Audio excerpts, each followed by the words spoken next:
Assalamualaikum warahmatullahi wabarakatuh. Apa kabar teman-teman semua? Mudah-mudahan selalu dalam kondisi yang sehat dan selalu semangat. Oke, kali ini saya akan membahas tentang dampak teknologi terhadap kebiasaan belajar.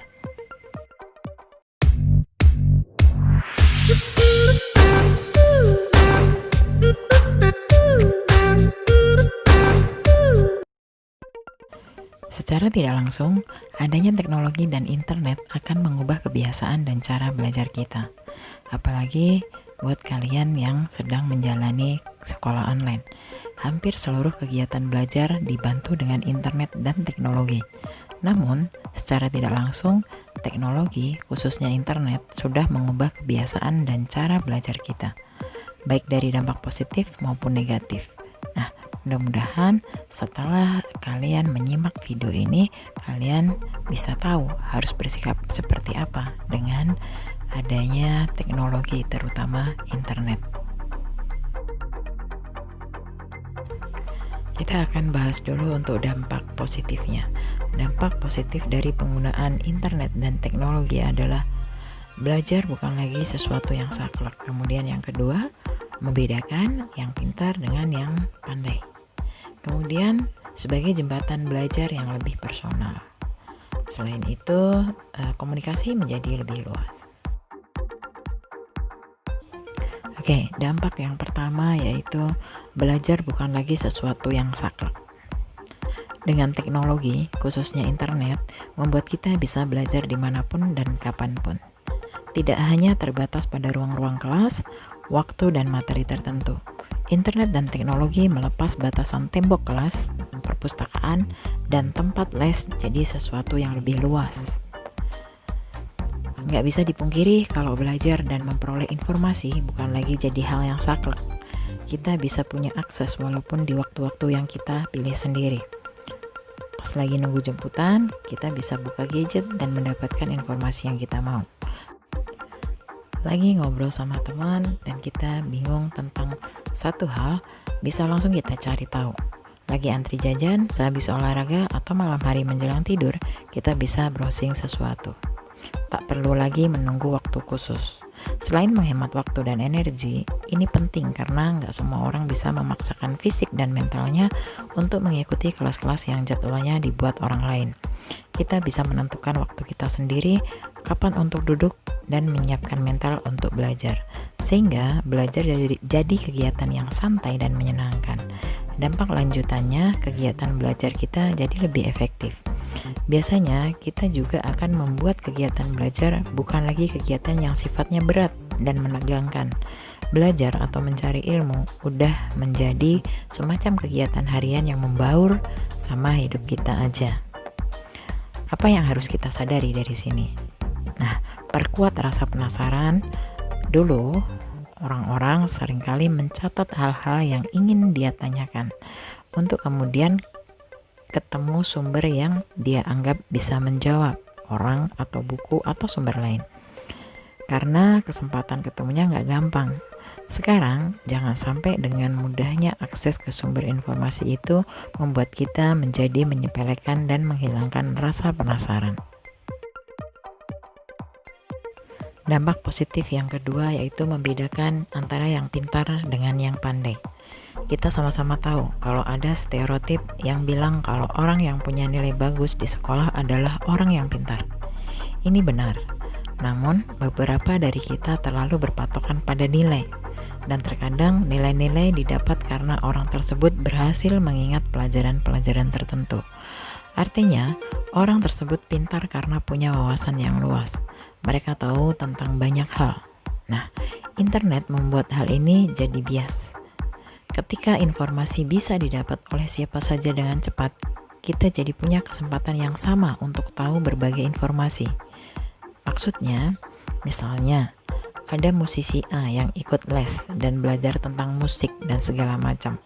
Sampai akhirnya dia mengeluarkan album keduanya. Kemudian ada B, reporter yang gak paham sama sekali tentang musik dan harus mewawancarai si A. Nah, si B dengan bantuan internet bisa dengan cepat punya wawasan yang banyak soal musik. tapi dia nggak pandai karena nggak bisa menghubungkan informasi-informasi tentang musik dengan baik. Dia cuman punya banyak data tentang musik yang dia kumpulkan dari internet untuk dijadikan bahan pertanyaan saja. Internet memang membuat kita jadi gampang banget punya akses ke informasi, tapi nggak semua dari kita bisa menghubungkan informasi-informasi itu dengan tepat. Bagaimana kita bisa connecting the dots sampai akhirnya beneran paham terhadap suatu hal. Alhasil, kalau dulu definisi pintar adalah orang-orang yang berwawasan luas, sekarang dengan teknologi kata pintar sendiri itu bias. Kita jadi nggak boleh cuman sekedar pintar dan punya wawasan yang diambil dari internet, tapi juga harus paham akan informasi itu. Apa yang bisa kita pelajari? Dalam melihat suatu informasi, kita juga perlu tahu banyak hal. Misalnya, dari mana informasi itu berasal, bagaimana hubungan sebab akibatnya dengan yang lain. Jadi, kita bisa beneran paham terhadap suatu informasi. Dampak positif yang ketiga yaitu sebagai jembatan belajar yang lebih personal. Kebiasaan belajar lain yang berubah adalah setiap orang jadi mempunyai perjalanan belajarnya masing-masing. Dengan teknologi dan internet sebagai murid, kita jadi tidak begitu terseragamkan. Maksudnya, sebelum internet, kita semua sudah ditentukan bahwa di minggu ketiga kalian harus paham materi A. Misalnya, masalahnya bagaimana nasib orang-orang yang belum menguasai? Akhirnya, di minggu keempat dia bakal ketinggalan. Begitu pula sebaliknya, orang yang udah paham duluan materi A terpaksa nungguin teman-temannya yang lain. Artinya, pembelajaran jadi nggak personal karena kita terpaksa sama dengan yang lain. Dengan teknologi dan internet, kita bisa melenturkan itu. Kalau sudah paham dan ingin melanjutkan materi lain, bisa mempelajari duluan dan sebaliknya. Jadi, perjalanan pembelajaran setiap orang lebih personal. Ini berlaku juga untuk materi yang gak ada di sekolah. Dari internet kita bisa belajar apa aja yang kita pengen, sampai life skill sekalipun. Seperti dasar-dasar filsafat, belajar computational thinking, mempelajari media sosial, bagaimana cara mempelajari interaksi orang-orang, dan lain-lain. Belajar design thinking atau coding. Atau di sini misalnya banyak informasi lain yang gak mungkin kalian dapat dari sekedar kurikulum sekolah. Filsafat kehidupan orang Jepang yang menurut beberapa orang versi realistis dari passion. Jadi sifatnya beneran lebih lebar, tergantung minat kita masing-masing. Hal-hal kayak gini bisa ngebantu pola pikir kita di masa depan. Apa yang bisa kita pelajari? Coba kulik apa minat dan kemauan kita, lalu cari di internet. Tapi cari tahu sumbernya, pastikan sumbernya valid dan benar. Dampak positif yang keempat yaitu komunikasi menjadi lebih luas. Salah satu faktor yang gak boleh hilang di sekolah adalah gimana dia bisa membuat sebuah society. Apa tujuannya? Supaya kita bisa terbiasa dan praktek ilmu yang kita punya. Di society, kita pasti mendapatkan masalah. Belajar bagaimana cara problem solving. Kita juga jadi terbiasa mendapatkan pola pikir yang berbeda dengan orang lain.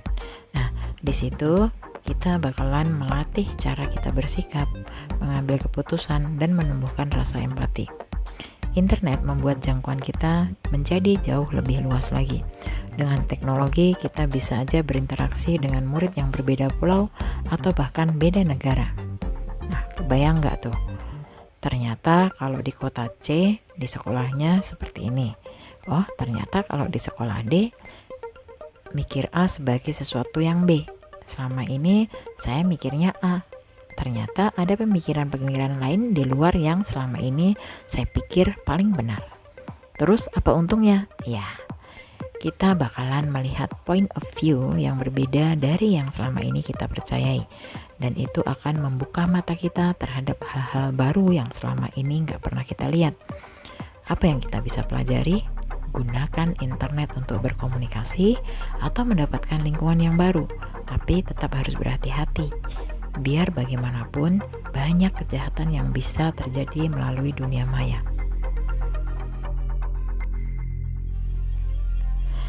Kita sudah membicarakan tentang bagaimana teknologi dan internet mengubah kebiasaan kita dalam belajar. Tapi seperti pedang, internet juga bisa bikin kita luka. Ada hal-hal yang merugikan dari internet terhadap kebiasaan belajar kita. Nah, sekarang kita coba bahas satu persatu bagaimana dampak negatif dari internet dan teknologi. Yang pertama yaitu terlalu banyak informasi. Kemudian dampak negatif yang kedua yaitu menurunnya kualitas membaca, menulis, dan aritmatika. Oke, untuk dampak negatif yang pertama yaitu terlalu banyak informasi. Ini salah satu dampak buruknya. Karena terlalu banyak informasi, kita jadi bingung menentukan mana informasi yang harus kita ambil dan mana yang enggak. Bukan nggak mungkin kita malah terjerat ke arus informasi yang begitu banyak dan termakan hoax. Di samping itu, banyaknya informasi ini terkadang bikin pembelajaran kita jadi nggak terstruktur. Kalau di sekolah kan jelas, ada urutannya. Untuk belajar D misalnya, kita harus paham A, B, C dulu, supaya nggak bingung dan efektif. Nah, karena internet itu luas banget, A, B, C, D tadi dijembrengin semuanya. Untuk sebagian orang bisa aja itu menjadi kebingungan harus belajar yang mana dulu. Apa yang bisa kita sadari? Kita tetap perlu skeptis terhadap sumber yang ada di internet. Cari tahu apakah itu informasi yang didapat dari sumber yang benar. Lalu apakah ada sumber informasi yang menggambarkan hal sebaliknya? Ini supaya kita tidak hanya mendapat suatu informasi dari satu sisi saja.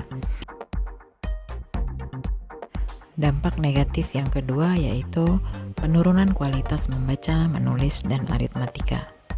Dalam riset berjudul 4 Ways Technology Has Negatively Changed Education, Khotijah menulis kalau teknologi bisa mengurangi kemampuan membaca, menulis, dan aritmatika.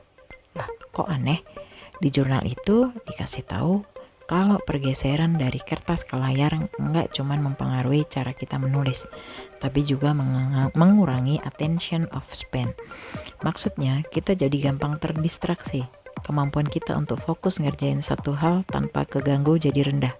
Katanya, ketika kita online, kita akan masuk ke dunia yang meminta kita untuk baca secara skimming atau nggak detail. Kita gampang ke distract dan buru-buru. Di riset ini juga dijelasin, kalau kita menulis dengan pulpen, kita bakalan belajar lebih banyak ketimbang ngetik. Kebiasaan ini sedikit banyak membuat kita ngeremehin kegiatan mencatat. Bukannya nyatet, malah mengeluarkan HP dan memotret slide yang entah kapan dibuka lagi. Jadi, perlu kita ingat kalau kita perlu mengerem dan tahu apa yang kita lakukan saat mencari sumber informasi dari internet. Karena tidak bisa dipungkiri, teknologi dan internet bisa juga mengubah kebiasaan belajar kita dan malah membuat kita menjadi nggak efektif. Nah, setelah kalian tahu bagaimana dampak dari teknologi dan internet terhadap kebiasaan belajar kalian, mudah-mudahan kedepannya kalian bisa menggunakan teknologi dan internet untuk hal-hal yang lebih efektif lagi untuk belajar. Terima kasih banyak sudah menonton video ini. Mudah-mudahan materi ini bermanfaat untuk kalian semua. Kita ketemu lagi di video berikutnya. Wassalamualaikum warahmatullahi wabarakatuh.